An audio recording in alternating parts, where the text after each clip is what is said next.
Assalamualaikum and hi everyone. Imagine a government that runs like a business. Fast, efficient, customer focused.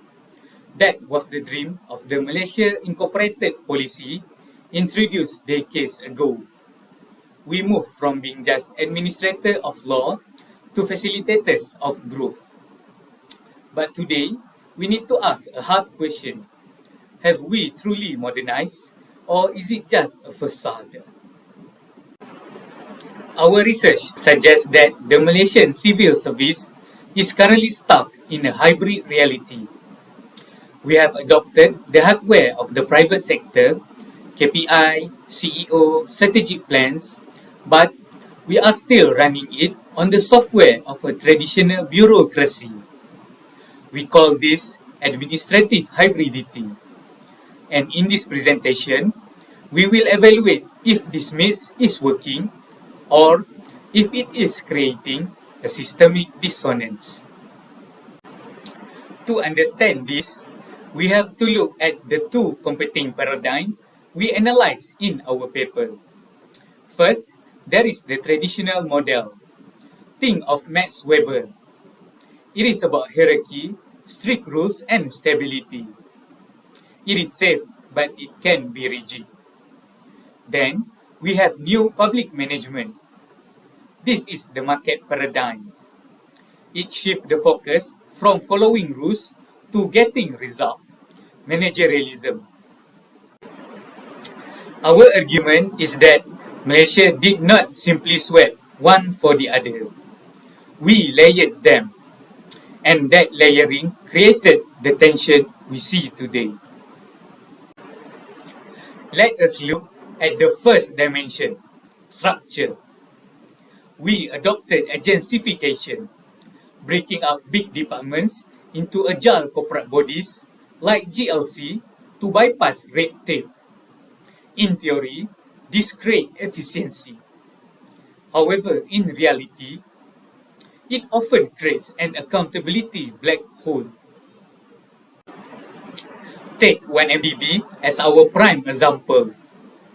It had the corporate veil of a company which shielded it from bureaucratic check, but it was politically directed. This is the danger of hybridity. You get the autonomy of a company, but without the rigorous check and balances of the civil service. Yet, structure is only the skeleton. What happens when we look at the lifeblood, the money and the metrics? So, I will pass this to Ms. ATIQAH to dissect the reality of our performance. That's all from me. Thank you.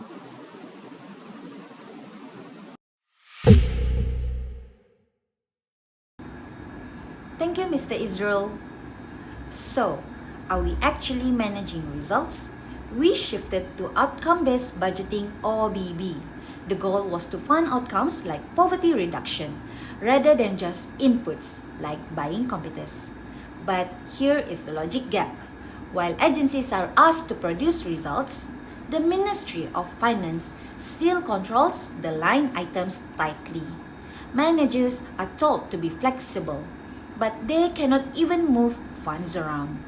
Then we have the holy grail of NPM, Key Performance Indicators, KPIs. Our paper highlights the Reducing Crime, NKRA. Statistically, it was a massive success. The index dropped by 30%, but interestingly, public fear of crime remained high. Why? Because when you obsess over the metric, you sometimes lose the mission. Agencies develop tunnel vision, chasing the number to satisfy the audit, potentially ignoring the complex reality on the ground. This leads us to the most significant finding of our research, the control paradox. The government tells managers, you have the autonomy to manage. But with the other hand, they increase reporting requirements to prevent loss of control. Instead of being liberated, our managers are suffering from bureaucratic overload. they spend more time filling out KPI dashboards for Pemandu or central agencies than actually fixing problems. Furthermore, this intense focus on individual agency KPIs has reinforced the silo mentality. Everyone is competing for their own score. Collaboration becomes difficult because in a KPI driven world, if I help you, I do not necessarily get the credit. We have improved the parts, but we may have fragmented the whole. But there is a deeper cause than just efficiency. What about the human cost? Mr. Azam will take us through the ethical implications and the way forward. Thank you. Thanks, Ms. ATIQAH. Now, the most critical question we must ask is, does efficiency always equal to good governance? Now, our paper argues that there is a trade-off. When we treat the public service like a business, we treat the citizens like a customer. But a customer implies a transaction. You get what you pay for. Now, in healthcare or education, this will lead to the consumerist fallacy. Corporatized entities might prioritize profitable services over essential social safety nets. Now we risk leaving the vulnerable behind in our race for high status income. So how do we fix this hybrid reality? Now we do need more markets. We need better governance, so we propose 3 strategies. Now first, institutionalized collaboration.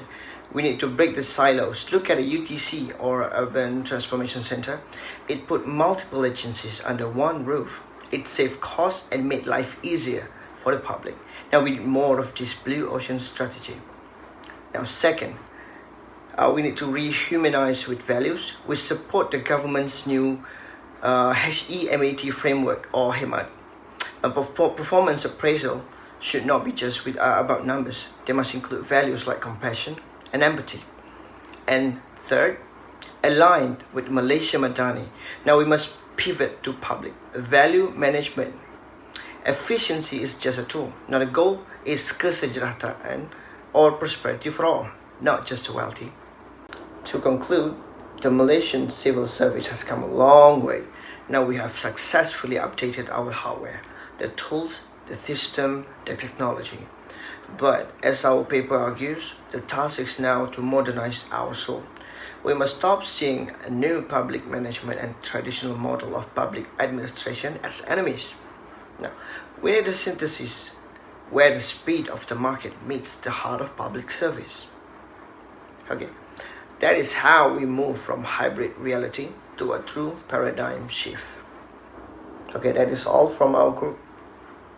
Thank you so much.